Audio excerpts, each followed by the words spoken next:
continuar entonces Carlos Rosen, socio del estudio BDO y presidente de la Asociación Argentina de Ética y Compliance. Bueno, en primer lugar, quiero agradecer a uno.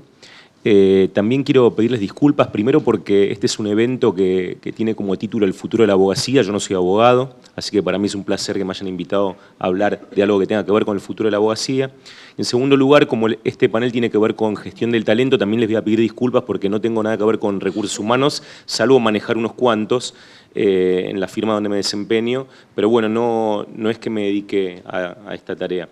Yo les voy a hablar de compliance, que en mi opinión y en la opinión de mucha gente que se dedica a esto, tiene mucho que ver con el futuro de la abogacía, o al menos de muchos abogados. Y para hablar de esto en poquitos minutos, en lugar de explicarles por qué, me gustaría, aunque sea, transmitirle qué es compliance, y con eso me daría por satisfecho. Por eso primero me gustaría mostrarles un pequeño video de qué significa la Asociación Argentina de Ética y Compliance, que es un conjunto bastante grande de profesionales que hacen un trabajo en el día a día muy interesante y bueno, que en este momento particular me toca presidir, así que me gustaría que se enteren qué es la asociación.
Bueno, ¿qué es compliance?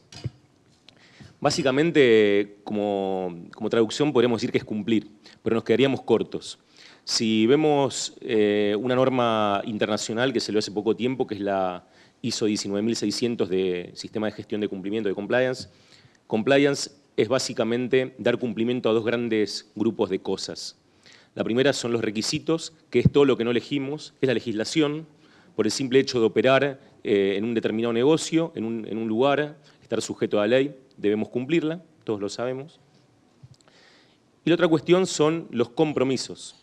Los compromisos es todo aquello que, sin necesariamente estar regulado, tenemos que cumplir porque lo queremos cumplir, como por ejemplo todas las pautas de ética y conducta.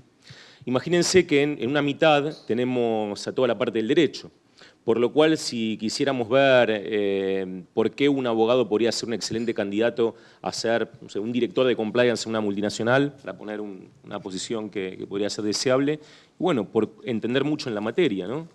Después hay un montón de otras cuestiones que también vamos a ver. Compliance es cuidar la reputación, es hacer las cosas no solamente obteniendo el resultado planeado, sino recorriendo el camino correcto. Compliance no necesariamente coincide con lo que hace un responsable de legales en una compañía. Hay veces que el responsable es de legales y de compliance, por diversas cuestiones. Eso está en algunos casos aceptado, en otros cuestionado. Hay muchas empresas que lo tienen y pueden manejarse bien también.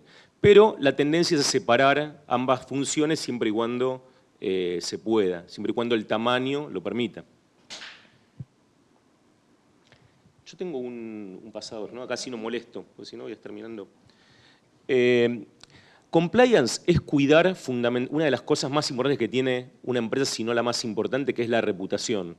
Acá, entre estos logos, podemos encontrar alguno que nos suene con problemas grandes de miles de millones últimamente, y podríamos encontrar más o menos una veintena de compañías que tuvieron problemas gravísimos. ¿Sí? Problemas que hoy, cuando se les pregunta en los congresos internacionales de compliance si es caro tener una función de compliance, la respuesta es, me parece que es un poquito más caro no tenerla. En la ecuación siempre conviene cuidarse.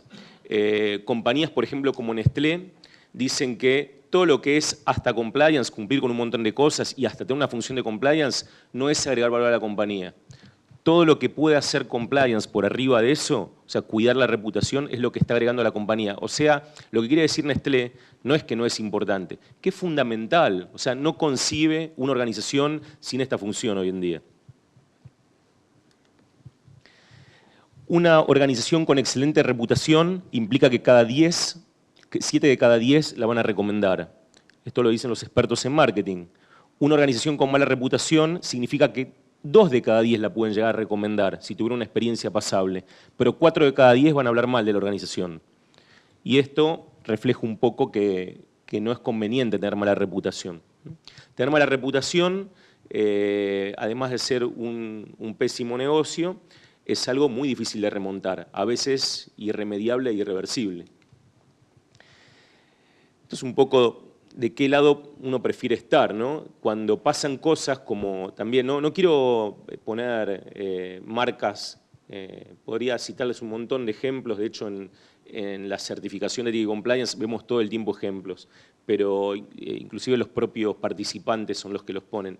En este caso no los voy a dar, pero cuando vemos empresas que pierden por defraudar a la comunidad, por no ir por el camino correcto, por hacer las cosas mal, miles de millones pierden valor en la acción, o quedan al borde de perder un mercado o directamente desaparecer, entendemos lo importante que es elegir de qué lado uno prefiere estar.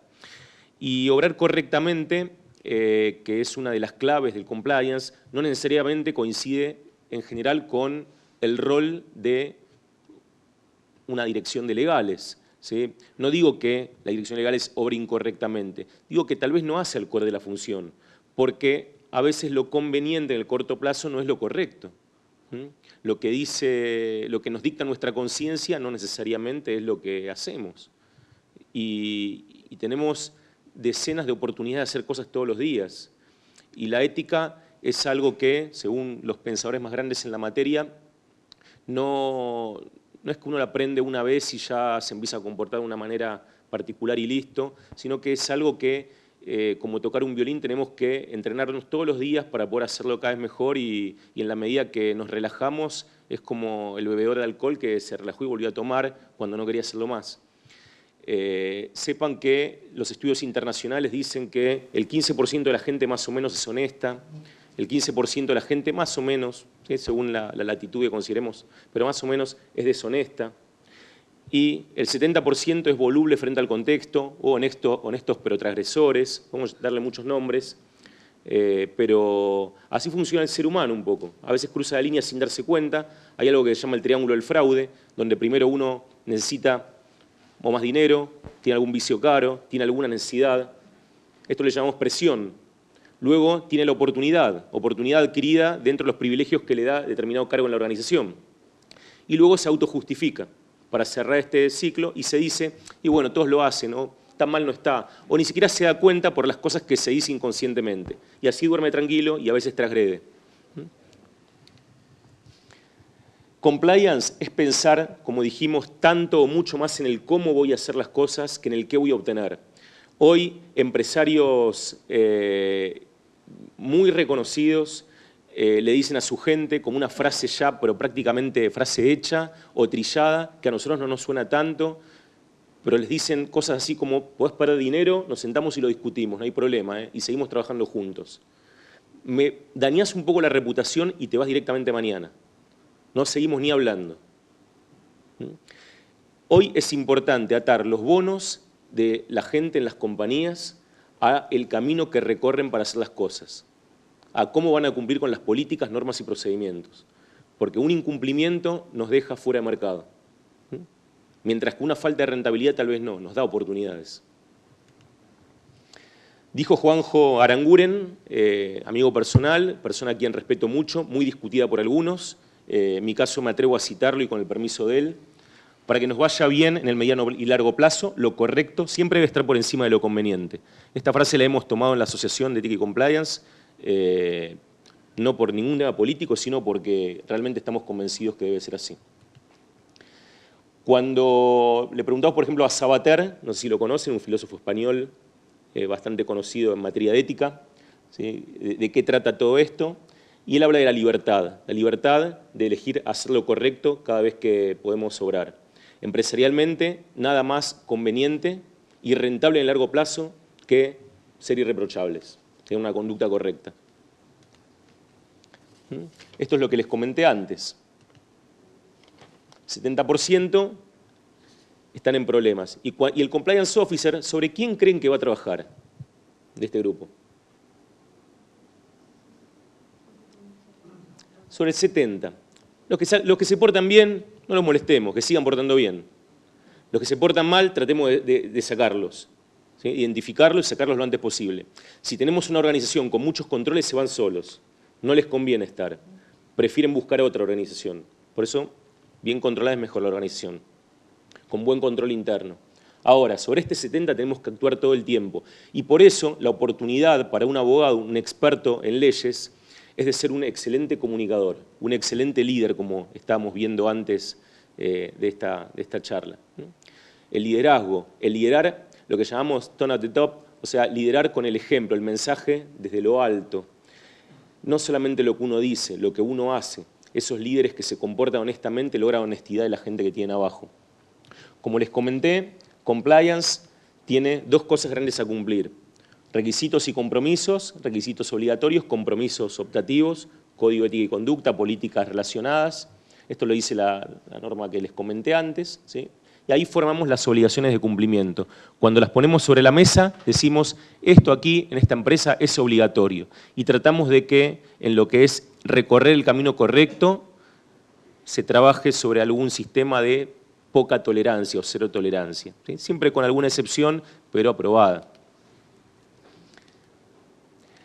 Y por ahí para ir cerrando, porque también podría seguir hablando, sepamos que en latitudes como la nuestra, en países como el nuestro y cercanos, tenemos un problema de riesgo regulatorio, que es diferente al riesgo de cumplimiento, ¿sí? Uno habla de riesgo de compliance en general, pero no es lo mismo. El riesgo de cumplimiento, que es el que tiene más o menos la línea que vemos arriba del mundo, se basa en una legislación relativamente sencilla, que la puede entender gente incluso que no es experto en leyes, y un fuerte enforcement, o sea, un fuerte compromiso de la sociedad y de los gobiernos para hacerla cumplir.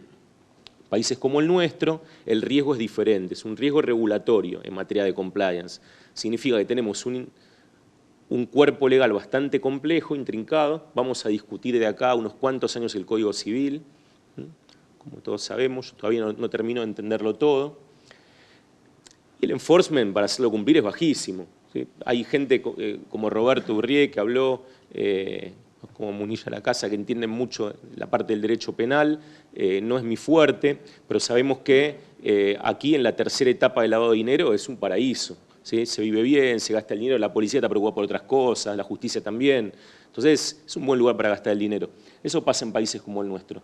Así que me parece que para abogados que ven en compliance una oportunidad, siempre los invitamos a pisar la asociación, a ver si la certificación puede ser certificación internacional de ética y compliance puede ser una buena herramienta para abordar esta problemática. Y sepan que en mi caso particular, que trabajo en esto, el 80% de las cosas que hago no las aprendí en una universidad, si bien me hubiera gustado, y tampoco estemos en la presión de tener que elegir a los 20 años, a los 25, a los 30 el futuro de nuestra vida.